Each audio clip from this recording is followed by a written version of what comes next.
श्री शिवाय नमस्तुभ्यम। हर हर महादेव। 20 फरवरी 2023 कुबेश्वर धाम सीहोर मध्य प्रदेश में गुरुजी पंडित प्रदीप मिश्रा जी के द्वारा वाची जा रही महाशिवरात्रि शिव महापुराण कथा के 5वें दिन की कथा आज पूर्ण हो चुकी है। आज की कथा बहुत ही आनंद प्रदान करने वाली थी और साथ ही फुलेरा दूज कब है, 21 को कितने बजे से फुलेरा दूज की शुरुआत होगी और 22 फरवरी को कितने बजे तक फुलेरा दूज का शुभ योग रहेगा, ताकि आप गुरुजी के बताए फुलेरा दूज के उपाय करके अधिक से अधिक लाभ प्राप्त कर सकते हैं।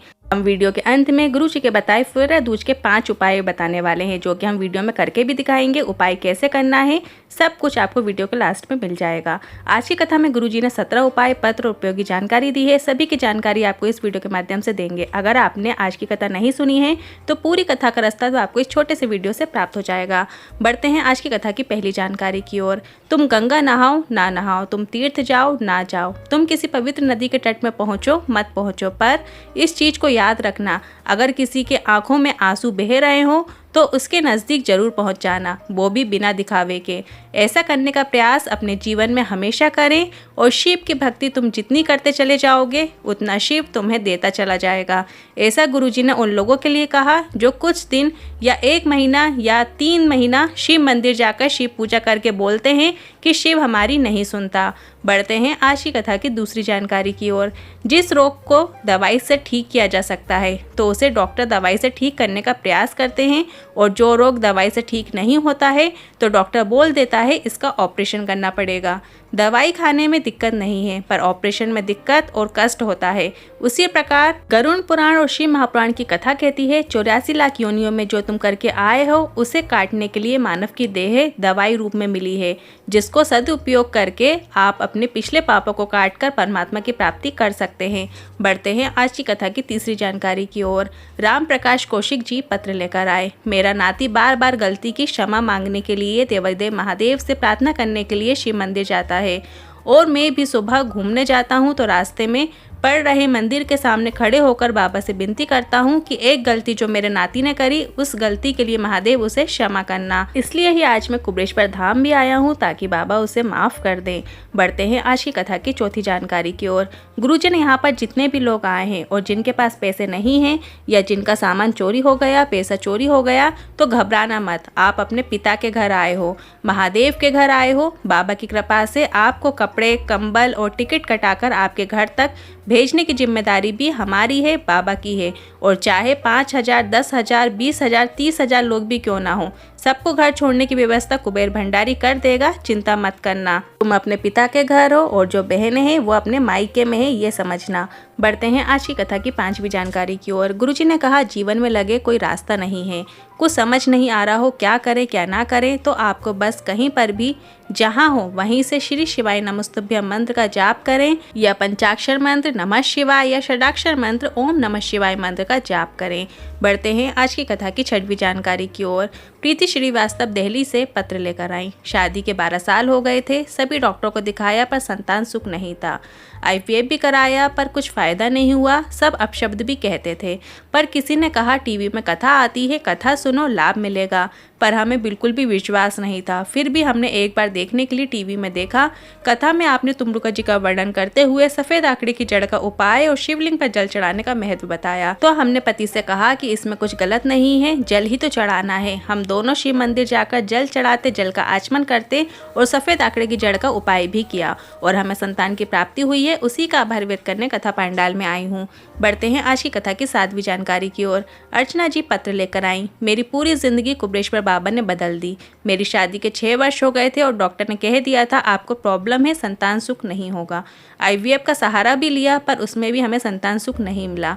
तभी मेरी माँ और मौसी ने हिम्मत दी और पशुपतिनाथ व्रत और सीहोर चली जा, ऐसा कहा। वहाँ भगवान तो नहीं है पर कंकर शंकर है, वहाँ जाकर निवेदन कर। मैं 2022 में रुद्राक्ष महोत्सव में आई थी, तब मेरे पास संतान नहीं थी और मुझे रुद्राक्ष भी नहीं मिला था, पर हम वहाँ पर कंकर शंकर को प्रणाम करके विनती करके आ गए और बाबा की कृपा से मेरा गर्भ ठहर गया और उसी बच्चे को लेकर मैं आज रुद्राक्ष महोत्सव में आई हूँ।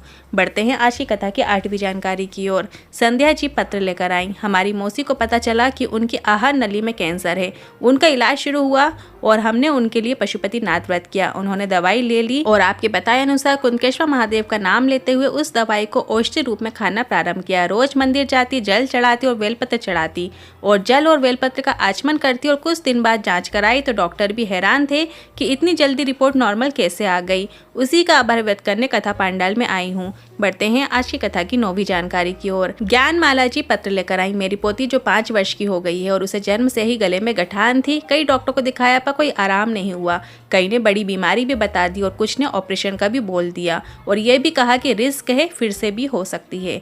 इसके बाद मैंने मेरी पोती के लिए पशुपतिनाथ व्रत किया और शिवलिंग पर चढ़ा जल पोती को दिया और 3 दिन ही निकले थे कि सोते समय गठान उसकी फट गई और उसका मवाद बाहर आ गया। हमने डॉक्टर को दिखाया तो डॉक्टर ने कहा अब वो पूरी तरह से ठीक हो गई है, अब उसे ऑपरेशन की जरूरत नहीं है। उसी का आभार व्यक्त करने कथा पांडाल में आई हूँ। बढ़ते हैं आज की कथा की 10वीं जानकारी की ओर। फुलेरा दूज के उपाय शुरू करने से पहले आपको ये बता दें कि फुलेरा दूज कब से कब तक और कितने बजे से कितने बजे तक रहने वाली है, मतलब फुलेरा दूज का मुहूर्त क्या है। तो फुलेरा दूज की शुरुआत 21 फरवरी मंगलवार को सुबह 9:04 से होगी और फुलेरा दूज का समापन 22 फरवरी बुधवार को सुबह 5:57 में हो जाएगा। तो इस वर्ष फुलेरा दूज का पर्व आपको 21 फरवरी को ही मनाना है और इसी दिन आपको गुरु जी के बताए उपाय करना है जो अब हम आपको करके बताने वाले हैं। बढ़ते हैं अगली जानकारी की ओर। शिव के मस्तक पर, शिव की पिंडी पर, शिवलिंग पर पहली बार धतूरा चढ़ाया गया था। वो फुलेरा दूज का ही दिन था। इसलिए शिव महापुराण की कथा कहती है जिस दिन कोई मुहूर्त नहीं हो, कोई काम नहीं हो, उस दिन केवल आप किसी भी दुकान, व्यापार का, व्यवसाय का मुहूर्त शुरू कर सकते हैं। वो कभी भी ठप नहीं हो सकता, वो बढ़कर ही मिलेगा। सारी जिंदगी के कांटे समाप्त हो जाते हैं फुलेरा दूज में। बढ़ते हैं फुलेरा दूज की अगली जानकारी की ओर। गुरुजी ने बताया था दुनिया में सब दिन का दान, सब दिन का पुण्य समाप्त हो सकता है। फुलेरा दूज के दिन किया गया दान, पुण्य, सत्कर्म, भजन, कीर्तन, नाम स्मरण कभी समाप्त नहीं हो सकता।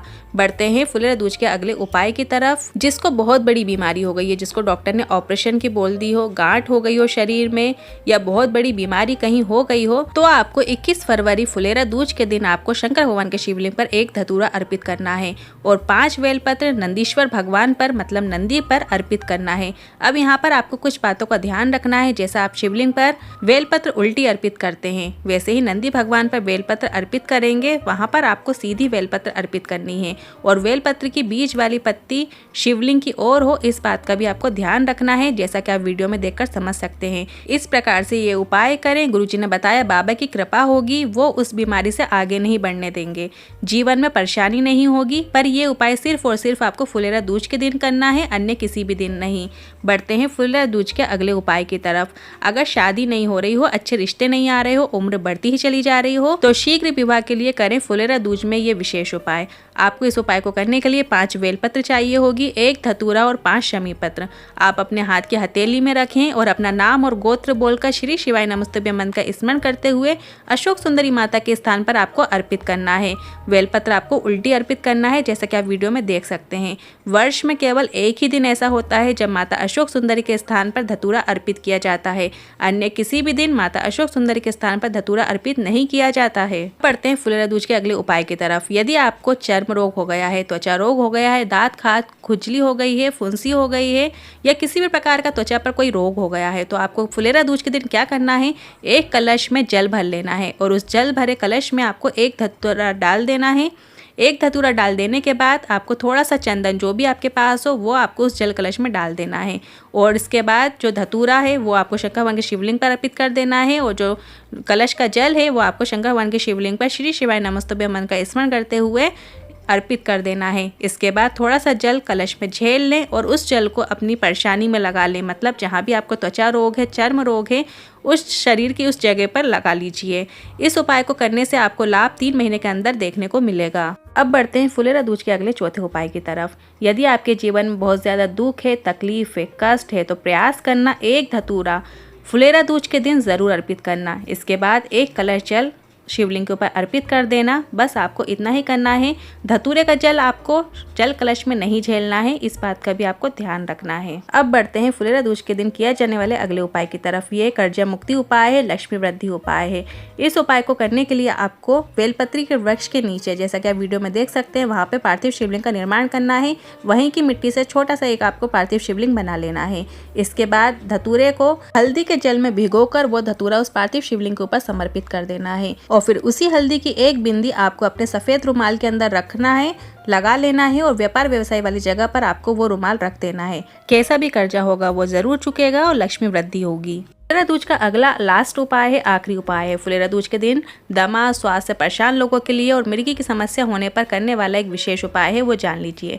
इस उपाय को करने के लिए आपको धतूरे की जड़ निकालना है और उसे धोकर घिसकर उसका लेपन शंकर भगवान के शिवलिंग पर कर देना है और थोड़ी सी जड़ आपको शंकर भगवान के शिवलिंग के ऊपर अर्पित कर देना है। इसके बाद एक कलश जल शिवलिंग के ऊपर अर्पित कर देना है और जो जड़ आपने चढ़ाई है उसे उठाकर ले आइए और उस जड़ को उस व्यक्ति को फुलेरा दूज के दिन 2 से 3 बार सूंघा दीजिए। दमा और श्वास की समस्या ठीक हो जाती है, मिर्गी की समस्या ठीक हो जाती है। इस उपाय में सिर्फ आपको सूंघना है, खिलाना नहीं है, इस बात का ध्यान रखना है। और धतूरे से जुड़े जो भी उपाय आपको बताए गए हैं उन जल का आचमन आपको नहीं करना है, इस बात का आपको ध्यान रखना है। यदि आपको उपायों से लेकर मन में कोई सवाल है, क्वेश्चन है, तो आप कमेंट बॉक्स के जरिए पूछ सकते हैं। वीडियो थोड़ी भी उपयोगी लगी हो तो वीडियो को लाइक करके कमेंट बॉक्स में हर हर महादेव जरूर टाइप कीजिएगा। श्री शिवाय नमस्तुभ्यम, हर हर महादेव।